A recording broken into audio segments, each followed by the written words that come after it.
Hello everyone.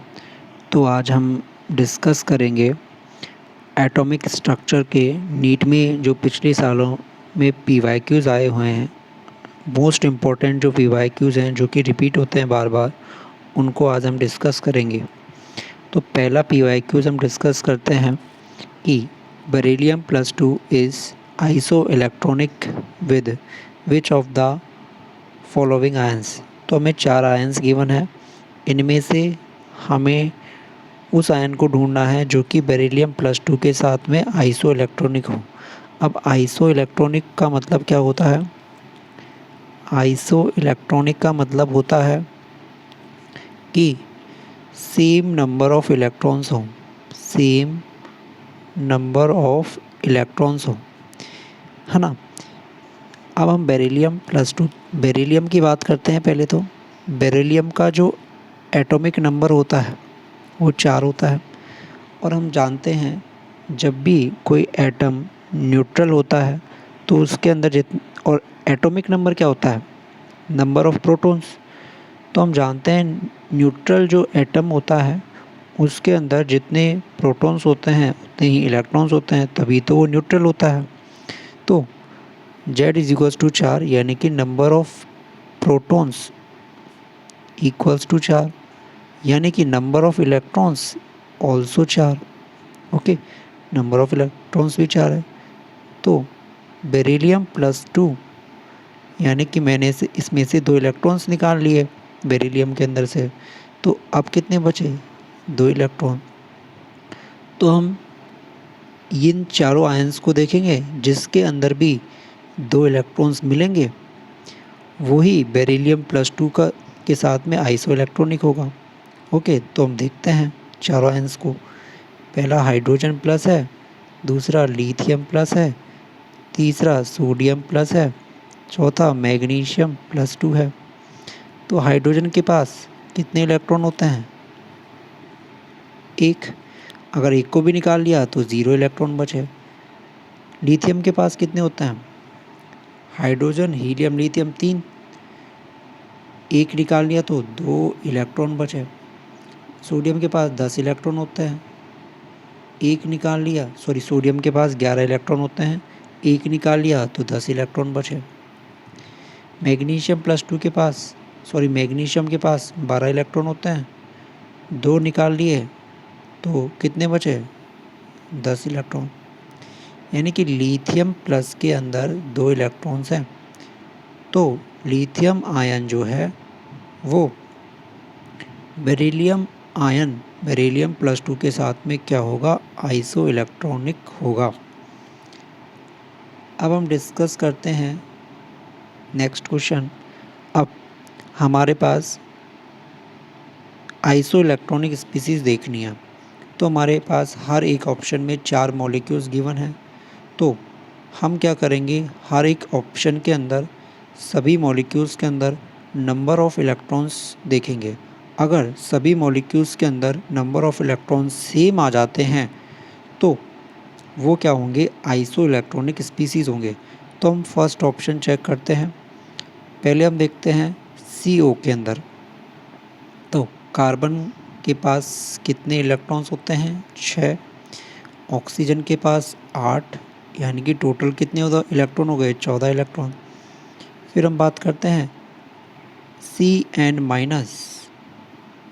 अब carbon के पास 6, nitrogen के पास 7 और एक नेगेटिव चार्ज, यानी कि एक और इलेक्ट्रॉन, यानी कि टोटल कितने? 7 और 6 13 और एक 14 इलेक्ट्रॉन। फिर हम बात करते हैं NO प्लस के बारे में। तो नाइट्रोजन के पास 7 है, ऑक्सीजन के पास 8 है, -1 कर देंगे क्योंकि एक पॉजिटिव चार्ज है, यानी कि एक इलेक्ट्रॉन निकाला गया है, यानी कि 8 और 7 15, -1 14 इलेक्ट्रॉन। फिर हम बात करते हैं D C2-2 के बारे में। तो कार्बन के पास 6 इलेक्ट्रॉन होते हैं, 2 कार्बन है तो दूसरे के पास भी 6 ही होंगे, 2 इलेक्ट्रॉन दे दिए इनको। ओके, तो 6 6 12 और 2 14 इलेक्ट्रॉन, यानी कि पहला ऑप्शन ही सही है। यानी कि ये तीनों जो मॉलिक्यूल्स होंगे वो क्या होंगे, आइसो इलेक्ट्रॉनिक, यानी कि आइसो इलेक्ट्रॉनिक स्पीसीज हो गई। ओके, अब नेक्स्ट क्वेश्चन करते हैं। Calculate the energy in joules corresponding to light of wavelength 45 nanometre. हमें प्लांक्स कांस्टेंट और स्पीड ऑफ लाइट गिवन है। ओके, तो एनर्जी हमें जूल में कैलकुलेट करनी है। तो एनर्जी का जो फॉर्मूला है उसके अंदर हर एक टर्म जो है उसकी वैल्यू जो है वो हमें एसआई यूनिट में रखनी होगी, क्योंकि जूल भी एक एसआई यूनिट है। तो एनर्जी का फॉर्मूला क्या होता है, E is to H C by lambda. Okay, तो हम रखते हैं वैल्यूज़ पहले। E बराबर H की value 6.6 into 10⁻⁻34 joule second into, फिर C की वैल्यू रखते हैं 3 इंटू 10⁸ मीटर पर सेकेंड। फिर हम रखते हैं नीचे वैल्यू किसकी, लैम्बडा की, तो 45 इंटू 10⁻⁻9 मीटर। मीटर से मीटर कैंसिल होगा, सेकंड से सेकंड कैंसिल होगा, तो एनर्जी किस में आ जाएगी, जूल में। अब इससे हम आगे कैलकुलेट करते हैं। एनर्जी बराबर 6.6 इंटू 10⁻⁻34। अब हम क्या करते हैं, जो 10 की पावर्स हैं उनको ऐड और सब्ट्रैक्ट कर लेते हैं। तो +8 तो ऐड होगा और नीचे का जो नैनो वाला था वो सब्ट्रैक्ट होगा, क्योंकि ऊपर आएगा तब माइनस में आ जाएगा ना। Okay, into 3 divided by 45। Okay, अब हम देखते हैं आगे कि 6.6 into 3 divided by 45 into 10⁻, sorry nano का जो नीचे वाला नेगेटिव में था ऊपर आने के बाद प्लस हो जाएगा, माफ़ कीजिए। तो 9 और 8 17 हो जाता है, -34 करते हैं तो -17। तो जब इसको सॉल्व करते हैं तो आंसर जो आता है वो डी ऑप्शन आएगा। ओके, नेक्स्ट क्वेश्चन करते हैं।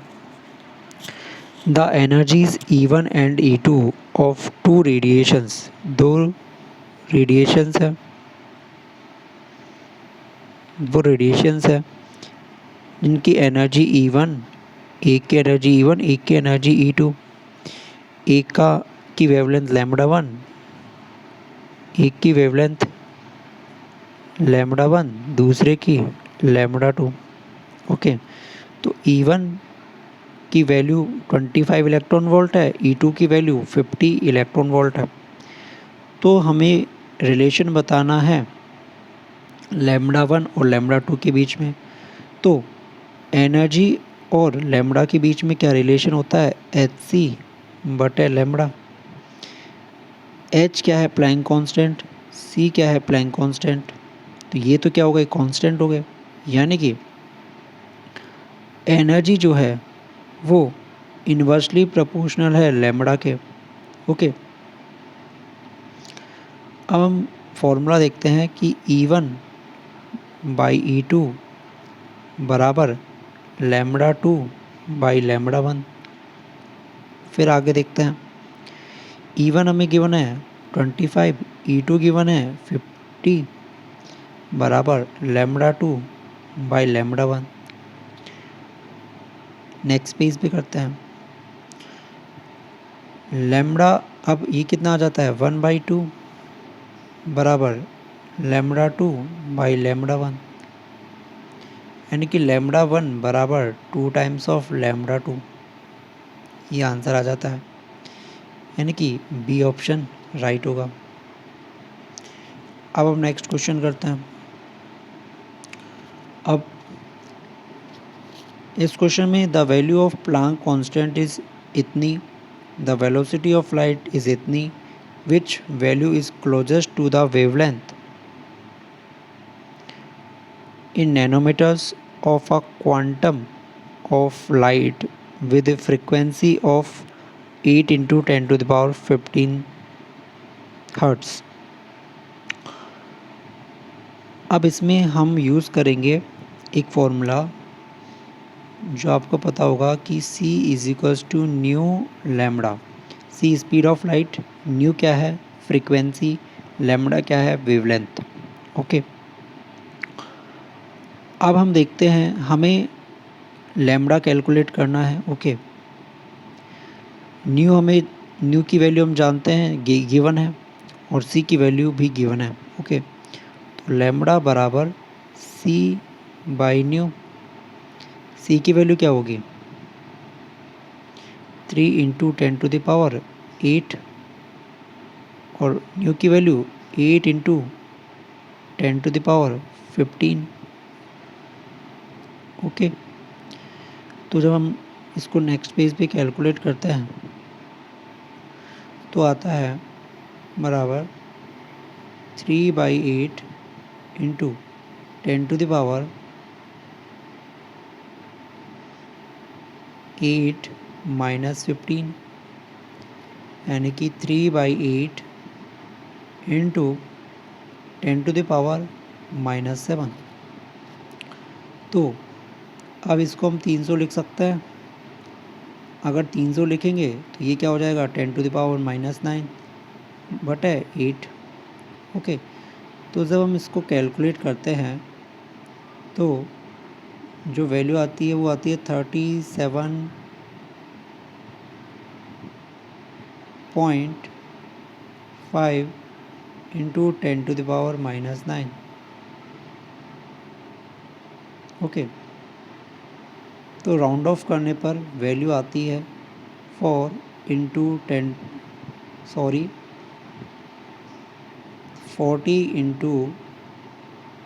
To the power -9। तो जब इसको हम 40 इंटू 10 टू द पावर 9 को हम क्या लिख सकते हैं 4 into 10 to the power 1 nanometre. तो कौन सा आंसर आ जाएगा सी ऑप्शन आ जाएगा। Okay, next question, for given energy E is equals to 3.03 into 10 to the power -19 joule, corresponding wavelength is. तो हमें वेवलेंथ बतानी है, तो हम फॉर्मूला जानते हैं E बराबर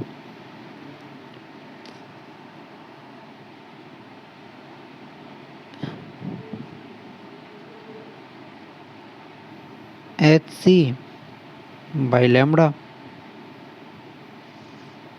3.03 into 10 to the power -19 equals to 6.6 into 10 to the power -34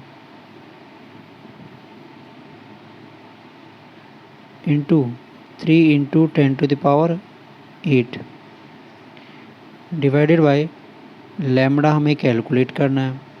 okay, तो हम क्या करेंगे नेक्स्ट स्टेप क्या कर लेंगे कि लैम्बडा बराबर 6.6 into 10 to the power -34 into 3 into 10 to the power 8 divided by 3.03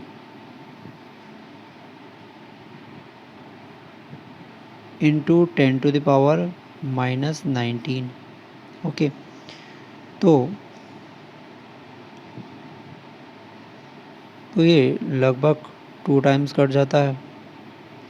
तो ये 6 इंटू हम क्या करते हैं 10 to the power -34 plus 8 plus 19।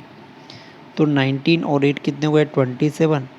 34 में से 27 गए तो कितने बचे 7, यानी कि 6 इंटू 10 टू द पावर -7। अगर इसको नैनो में कन्वर्ट करना है तो 600 के करीब आएगा इंटू 10⁻⁹ यानी कि ये वाला ऑप्शन राइट होगा, क्योंकि हमने क्या है पूरी कैलकुलेशन नहीं की, हमने वैल्यूज़ जो हैं वो उनको अप्रोक्सीमेट मानकर मल्टीप्लिकेशन एंड डिवीज़न किया है, तो उस वजह से हमारा जो है वो एग्जैक्ट आंसर नहीं आया। आपको भी ऐसे ही टाइम सेव करना है अप्रोक्सीमेट वैल्यूज़ मान करके। Okay, next, according to the Bohr theory, which of the following transition in the hydrogen atom will give rise to the least energetic photon? तो पहले हम स्पेक्ट्रम बना लेते हैं। ओके, इससे समझाता हूँ। ओके,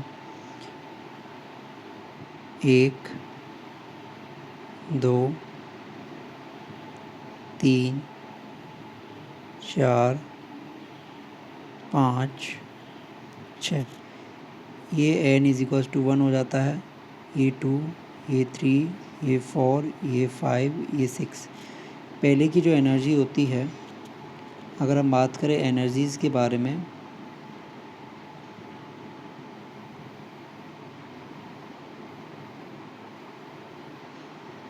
ओके, एनर्जीज़ के बारे में अगर हम बात करें तो पहले की एनर्जी -13.6 इलेक्ट्रॉन वोल्ट होती है, दूसरे की -3.4 इलेक्ट्रॉन वोल्ट होती है, तीसरे की -1.51, चौथे की 0.85 होती है।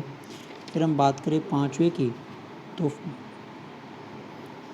0.54 होती है, छठे की 0.38। आपको इतनी ज़्यादा वैल्यूज़ याद नहीं रखनी, सिर्फ 4 तक याद रख सकते हैं।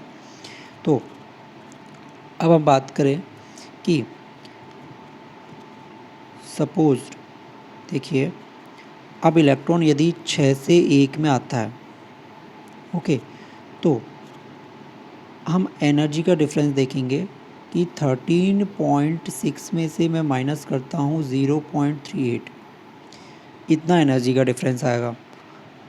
फिर हम देख रहे हैं इलेक्ट्रॉन 5 से 4 में आ रहा है, 5 से 4 में आ रहा है, तो जो एनर्जी का डिफरेंस आएगा वो कितना आएगा, 0.85 में से हम माइनस करते हैं 0.54। फिर तीसरा ट्रांजिशन देखते हैं, इलेक्ट्रॉन 6 से 5 में आ रहा है, ये 4 गलत दिया हुआ है, मिस प्रिंटिंग है, प्रिंटिंग मिस्टेक है, तो 4 गलत है, 5 आएगा। ओके, तो 6 से 5 में आ रहा है, 6 से 5 में आ रहा है, तो यहाँ पर हम देखेंगे कि 0.54 में से हम माइनस करते हैं 0.38। फिर लास्ट 5 से 3 में आ रहा है, 5 से इलेक्ट्रॉन किस में आ रहा है, 3 में आ रहा है। यहाँ पर जो डिफरेंस होगा वो 1.51 में से हम माइनस करेंगे 0.54। तो जब हम ऐसे देखते हैं तो सबसे कम एनर्जी का डिफरेंस जो है वो हमें कहाँ देखने को मिलता है, इस जगह पर 6 से 5 के ट्रांजिशन में।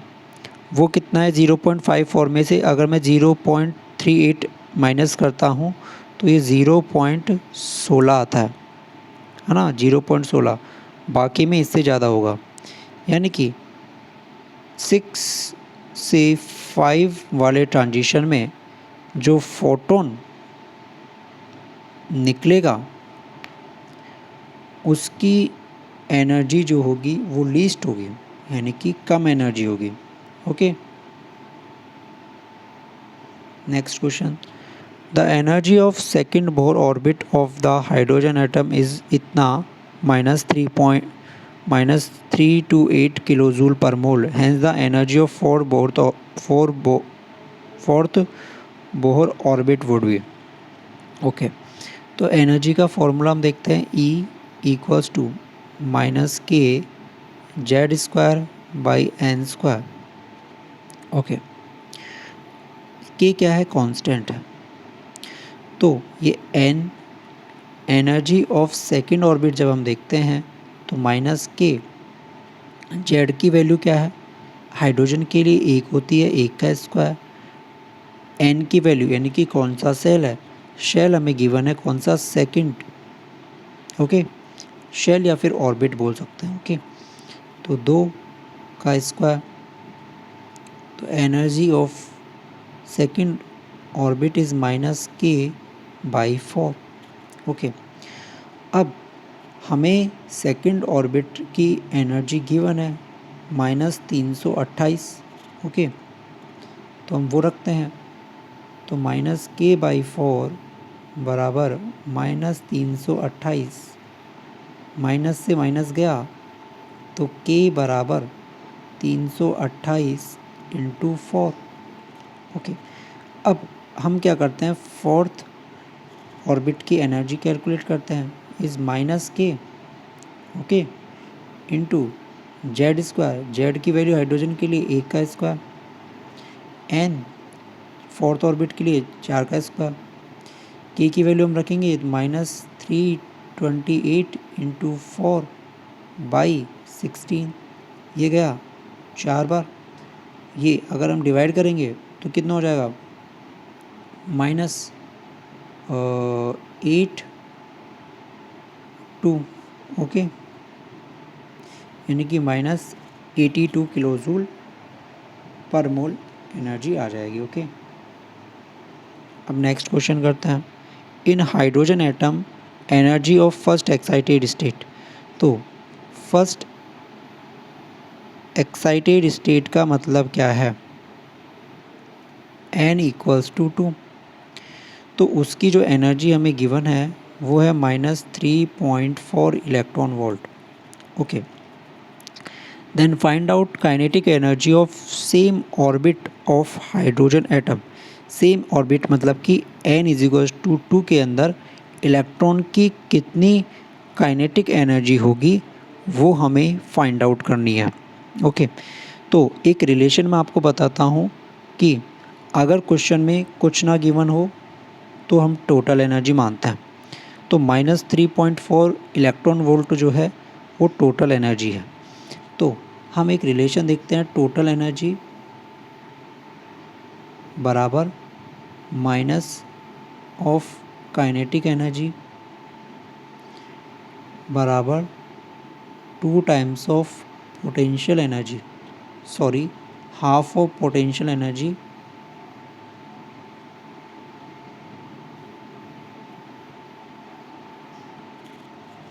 ओके, तो हम देखते हैं काइनेटिक एनर्जी बराबर माइनस टोटल एनर्जी कर सकता है। तो माइनस कितनी है टोटल एनर्जी, -3.4, तो माइनस माइनस क्या हो जाएगा, प्लस हो जाएगा, यानी कि 3.4 इलेक्ट्रॉन वोल्ट, ये आंसर आ जाएगा। ओके, तो थैंक यू। कमेंट सेक्शन में अगर मुझसे कुछ गलती हुई है तो मुझे माफ़ कीजिएगा, क्योंकि ये मेरी फर्स्ट वीडियो है एंड मैं मेरा हर एक वीडियो में अपने आप को इम्प्रूव करता जाऊंगा।